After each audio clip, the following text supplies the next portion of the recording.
This story that we hear from Jesus is one of the beautiful things in the Bible, one of the mysterious stories that we read.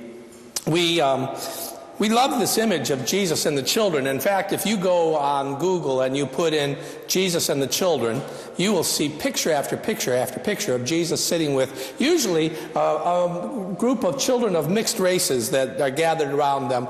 Jesus usually looks as if he is from England, but the children are often quite disparate. There are a couple of interesting things about this story of Jesus, one of which is that it begins with the assumption by the disciples that Jesus had no time for the children. That's an important thing to remember. That was just where they began. The disciples saw people bringing children to Jesus, and Jesus is a very important man by this time, and he has important things to do, and he does not have time to spend with the kids. So they try to stop people from pestering Jesus with the children. And besides, children can't really understand what Jesus has to say. I sat in a long discussion at my first church many years ago about whether or not we should allow children to take communion. And there was a contingent that said we should not, and their conclusion was we shouldn't allow children to take communion because they don't understand what it is. And I said, if that's what you have to know to take communion, then I can't take communion because I don't really understand what it is either. It's beyond me. So that happens, right? There are plenty of times when we just assume children should be left behind. Important things are going to happen here. The second thing is that Jesus says children are a spiritual model for us. And I'm not sure exactly what that means. He says you can't enter the realm of heaven unless you enter it like a child. And what does that mean? There's plenty of debate about what Jesus means by that. Maybe it's this thing that mysterious thing that they don't quite understand. But then on the other hand, children don't really need to understand. They can move back and forth between what is in their imagination and what is in their reality. When they hand you that little plastic cup of tea and there's no tea in it, do you think they see the fact that there's no tea in it? Do they say to you, I know this is just an empty plastic cup, just pretend, okay? No. When they're handing it to you, what's in that cup? Tea. Right. And it's not important to them that way. They're able to move back and forth between, in a sense, a spiritual reality and a physical reality without as much trouble. Well, whatever it is, we have this story of Jesus with the children. And I was looking at one of those pictures of Jesus with the children, and I got thinking about it, wondering, who are these children after all? And I let my imagination run. And I know who they are, these children that came. Because over here, where is he? There he is, right there on the end of the row. See? There is Mark. And Mark came with his mother to see Jesus. And they came because they heard there was a holy man in town.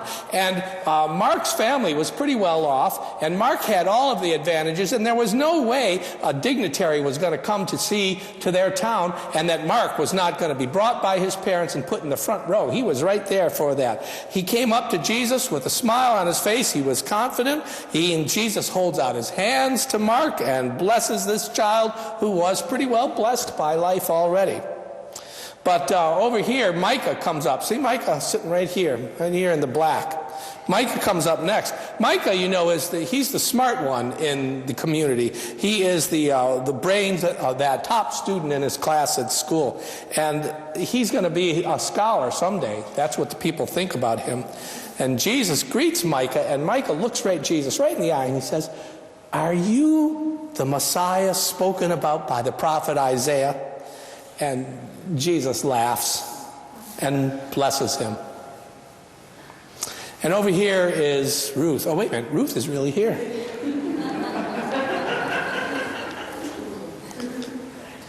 Here's Ruth. She's Micah's brother. She's every bit as smart as Micah. But because she's a girl, she's been left behind. She hasn't been sent to school.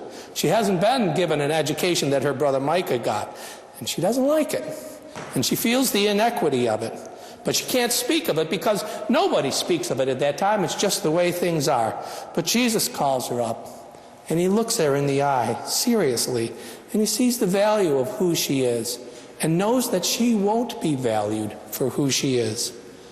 And he blesses her and prays for her because she has a struggle ahead of her in the world. And then a very dirty child steps up. And all the people step back a little bit and give her a little space because they know who she is. Maybe this is the one that caused the disciples to say, enough of this, to send these kids away. Maybe that's what it was. But you see, she's an orphan. And she lives on the streets. And she sleeps in alleys and in barns if she can find a place. And she begs for her food. And she gets kicked because she begs. And she struggles to survive. And Jesus sees her, and it breaks his heart, and he holds her dirty body close to him as he blesses her. Salome comes up next, always a happy child. She knows that she's loved. Maybe it is she has gathered up some flowers on the way there and made a nice little wreath with them that you did. And so when you get to Jesus, you just kind of jump up into his arms and put the wreath on his head. And he smiles at you and he bends his head to receive it. And he wears it the whole rest of the afternoon. And he blesses her with words of encouragement and thanks. Here's Reuben. Reuben comes up. He's pretty dirty too. But he's not dirty for the same reason. He's dirty because he has just come from the foundry where he works. He's 9 years old, and he's working hard physical labor. His hands and his body bear lots of burns from the work that he does. He has scars from being burned. He's got 3 years of hard labor behind him already, just at the age of 9 years old. And he breaks away long enough from his work to be blessed by Jesus. Susanna comes up. She looks at Jesus from the sad, lifeless eyes of a girl who has been abused. She waits every day, wondering when it's going to happen as the adults around her take advantage of her. She has all but lost her sense of self because of this. And Jesus waits for her to come to him. He doesn't reach out hands because hands frighten her. He waits for her to come, and when she comes, he holds her gently without frightening her. And the power of God flows from him into her and heals her in body and mind. But what will happen when she goes back home? Here's Rufus. Rufus comes up to Jesus alone. His father was killed in the war. His mother works as a laundress to support them. He helps her as much as she can, but she sent him out anyhow. She said, I'll do the work. You go see Jesus. Go ahead, see that holy man. Talk to him. And she smiled at you as you ran off, but she worries about you because she doesn't know what will become of both of them. And the rent is due tomorrow. Tabitha bounces up. Here she is. She's unaware as she bounces up to him that she nearly knocks another kid down. And she comes up to Jesus, and Jesus doesn't have to say a word to her because Tabitha is already talking. Tabitha has got it all together. She is telling Jesus about everything that happened to her that day, where she lives, who her brother is, what her brother fought with her about last time, where her favorite place in the world is. She's telling him about the kitten that she found in the barn next door. She's talking to Jesus all the time, and Jesus never says anything to her because you know this kid, right? She can't stop. She is talking and talking, and Jesus does not heal her of her ADD because they don't know what it is yet. But he gives her a blessing and says, let your life be okay. Let your life be okay. You'll be all right.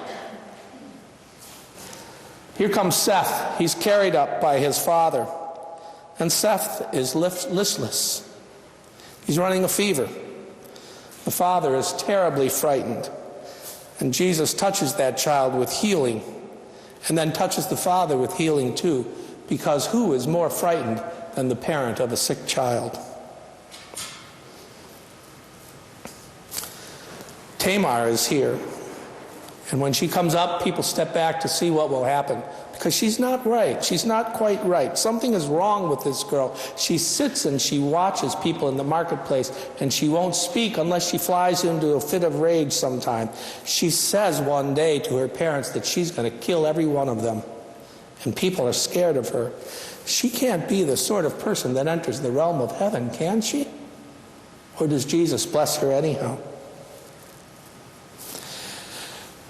And Simon, where's Simon?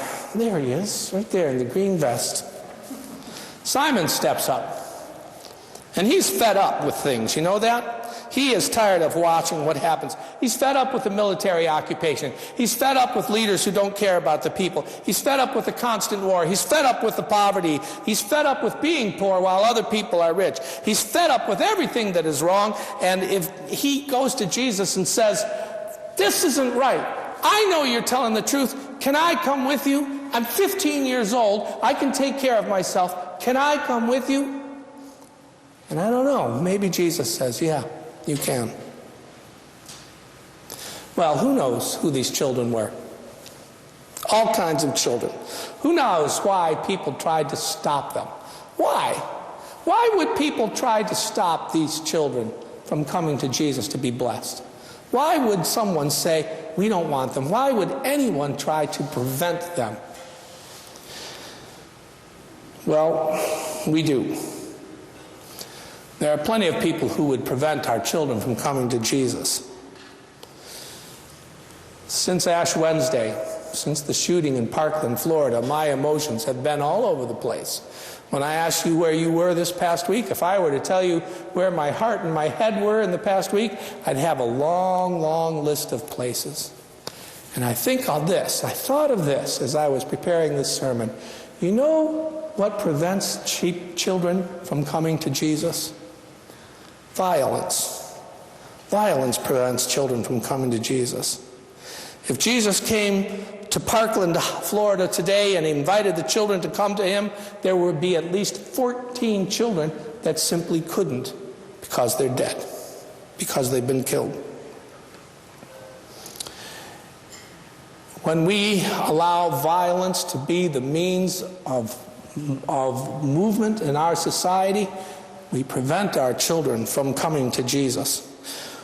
When children are the victims of violence, when they see violence over and over again, how can they possibly respond to the blessing of one who speaks out against violence? Poverty prevents children from coming to Jesus. When there is poverty in a community, who suffers the most? It's the children that suffer. When there is poverty in a community, children suffer. They're the ones who go without. They're the ones with the poor nutrition. They're the ones who don't get the health care. They're the ones who go to substandard schools. Poverty prevents children from coming to Jesus. Prejudice prevents children from coming to Jesus. What happens when there is prejudice? Who's the first victim of prejudice?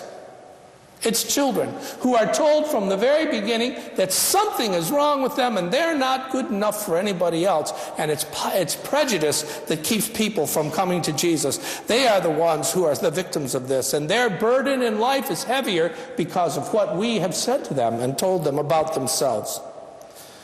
War prevents children from coming to Jesus. Have you been watching the video of the two little Syrian girls? Have you seen that on the news? The two little girls who are broadcasting from their home in the city in Syria while it is being bombed and attacked, who've got marks of the shrapnel on their faces. Have you seen them? When we let war progress, we are the ones who are preventing those children from coming to Jesus or to God, to anything. We prevent our children because when war breaks out, who suffers first? The children of this world right now are crying out. Can you hear them? Can you hear them? Can you hear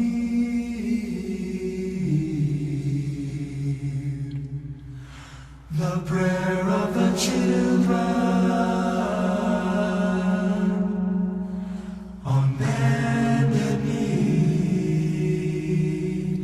in the shadow of an unknown room, empty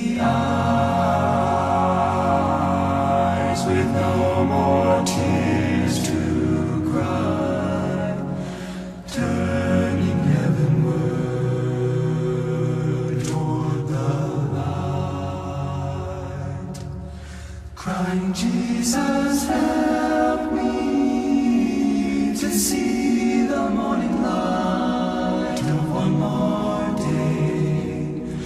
But if I should die before I wake, I pray my soul to take. Can you feel the hearts of the children aching for hope, for something of their very own, reaching hands with nothing to hold on to, but hope for a better day, a better day. Crying, Jesus, help me to feel the love again in my own land. But if unknown roads lead away from home, give me loving arms, way from harm. Can you hear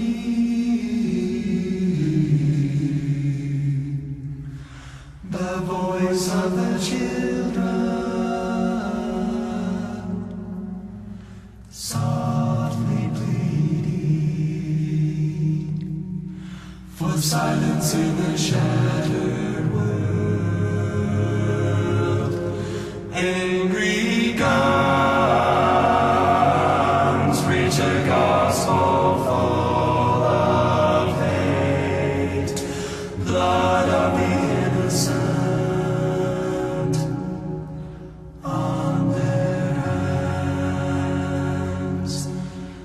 Crying, Jesus, help me to feel the sun again upon my face.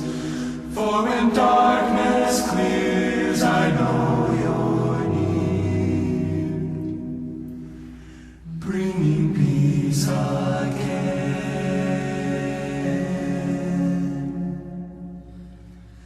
Dale Juliette, Svedjece molitve. Can you hear the prayer of the children?